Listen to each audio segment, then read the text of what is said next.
G'day guys, it's your old mate Big J here. Welcome to another edition of Aussie Boxing Talk. And today we've got some big fights announced.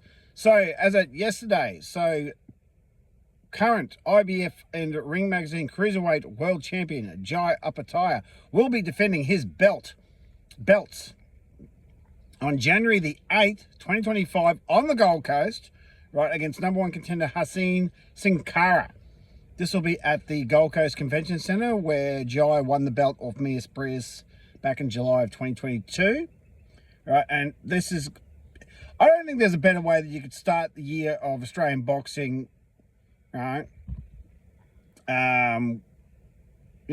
Without having Jai Opeatia. I mean, this is absolutely fantastic. I mean, what an absolutely fantastic way to start the year off. I mean, the year finishes on a massive bang. With Sam Goodman obviously taking on Inoue in Japan for all the belts at 122, right? And then a mere couple of weeks later, right, like literally 2 weeks later, Jai Opeatia is defending his belt on Australian shores. So it's going to be an absolutely fantastic way to jump into 2025. So Haseen Sincara, all I know about him is that he's 39. I don't really know that much about him. Mandated by the IBF. By all accounts, Jai should take care of this guy pretty easily.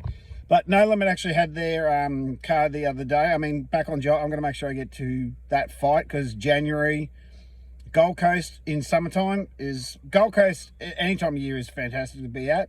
But in January, it's probably the best time of year to be at. It's going to be packed because that's school holiday time. So there'll be families everywhere, but I haven't been on the Gold Coast in 20 odd years. You know, I lived there in 2002 for a little over a year, and this will be the perfect opportunity to go back. So No Limit has also announced their card. They're having their last domestic card on December 13th. All right, it'll feature the Australian heavyweight title will be contested.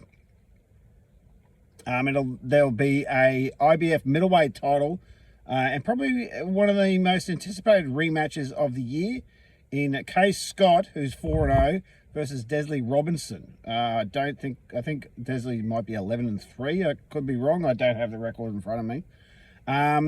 Very highly contested rematch because they fought early in the year, and Kay Scott got the questionable or controversial decision. A lot of people thought Desley Robinson won that fight. But Kay Scott come away with the win. Excuse me. And now they're going to be contesting for the vacant IBF middleweight title. So while this is a great fight for women's boxing, I was on BoxRec the other day, and I shit you not, Kay Scott is the number one middleweight in the world, according to BoxRec. How does that happen? Hopefully that's changed by now, but Clarissa Shields still has most of the belts. But how can a woman who's in her 40s only had 4 professional fights, I mean, a long, amateur career. I think she was an amateur for 15 years. And, I've been waiting a long time for this woman to turn pro. And she's number one. She doesn't even have a belt. She's never even contested for one, and somehow she's number one. I mean, you take no notice of BoxRec, but it should be an absolutely brilliant fight. And if Kay wins, I mean, it's already been done earlier in the year. Shay Keneally already beat Jeff Fennick's record by winning the WBA light heavyweight title. But this is going to be a little bit more legit, because the middleweight, the middleweight division for women is highly contested. Like, where it's at for women is the divisions are 135 to 147 are the hot divisions for women. That's where all the action is, between 135 and welterweight. So 135, 140, 147. Hence the fantastic rematch between Katie Taylor and Amanda Serrano at 140, which delivered again. And you could possibly even argue was better than the first fight. So they'd be pretty similar. This is one of these ones where the rematch was just as good, if not better, than the original. So we're back on target. 160 is a contested division for women, and I'm actually really looking forward to the fight. So also on that card, I mean, the three main ones are the Australian title, the IBF middleweight title, and this fight, Jasmine Parr versus Shannon O'Connell. Now, I believe it's for a IBF Intercontinental belt at bantamweight. It'll be contested at 118, which is the bantamweight division. And I've got to say, I don't like this fight. I don't like this fight because it's lose-lose. I don't think there's going to be a winner in this fight because Shannon O'Connell is 42 years old in January, right? So she's almost 42. She's 41 at the moment. She's almost 42. Jasmine Parr is 21. Shannon O'Connell is literally old enough to be Jasmine Parr's mother, right? She's literally twice her age. And Shannon, anyone who follows Shannon O'Connell, is probably one of the pioneers of Australian boxing. She's a great lady. I've had the privilege of speaking to her before, but since the Ebony fight, the last two fights, she's gotten epic beatdowns. Back in, I think it was 2 years ago.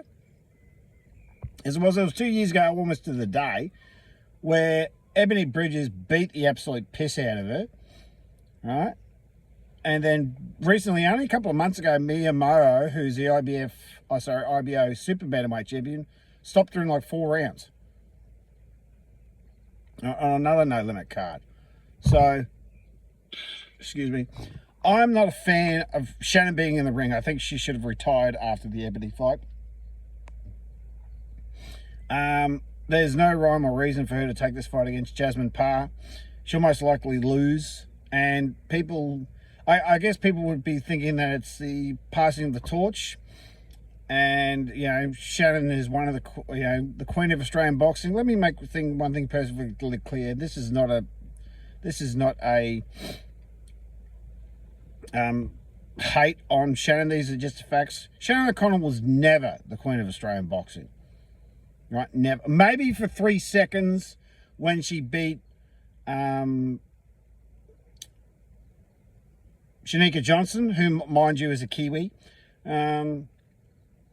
for the WBA Gold Bantamweight title when they fought on the Mundine Zarafa undercard. I think it was back in 2021, right? But she's never held a legit world title. She's held every version of an under title except IBO, right? She has held the WBF Featherweight title, I think, WIBA Super Bantamweight title, that Gold Bantamweight title, but she's never held a legit title. So, and there's a lot of women out there that have. I mean, Erin McGow, Louisa Horton, Susie Ramadan, Diana Prozac, Ebony Bridges. Shanika's Shanika's a Kiwi, but since the Shannon fight, Shanika's gone on to win not one but two different divisions, legit world titles. So, for people to say, Shannon O'Connell's the queen of Australian boxing, garbage. She never was.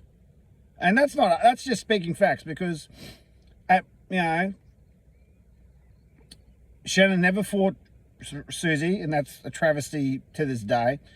She got the daylights kicked out of her by Ebony Bridges, who I have no time for her. But Ebony won a legit belt from a legit champion. Shannon has never done that, despite having 4 world title shots. So, passing of the torch fight, well, there's no torch to pass for Shannon. It's just, and if Jasmine wins, okay, she beats an old lady. She beats someone twice her age.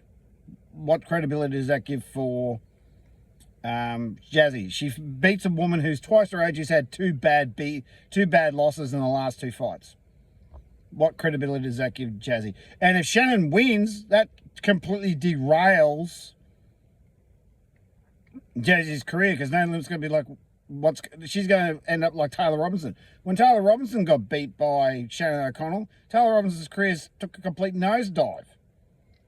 So, if Shannon beats Jazzy momentum stops. What are they going to do then? I mean, the chances of that are pretty slim. I think Jazzy will take care of Shannon pretty easily, and I don't say that with any joy, but those are the facts. Shannon's almost 42. Jazzy's half her age. So I really would like Shannon to retire after this, because she should already be retired. Right, the only thing I want to see from Shannon is her fight Susie, and they both get a massive payday and they both ride off to the sunset, but it's never going to happen. And still remains to this day one of the biggest travesties in Australian boxing. Those two never fought. But, you know, ending the video on a positive, Jai Pattaya on the Gold Coast in January 8th. I'm going to be there. I'm going to make sure I'm going to be there, because it's certainly something worth watching. No Limits card. Yep. Solid card to end out the year. Bar the Jazzy Shannon fight, which I don't like. The rest of the card's going to be absolutely brilliant.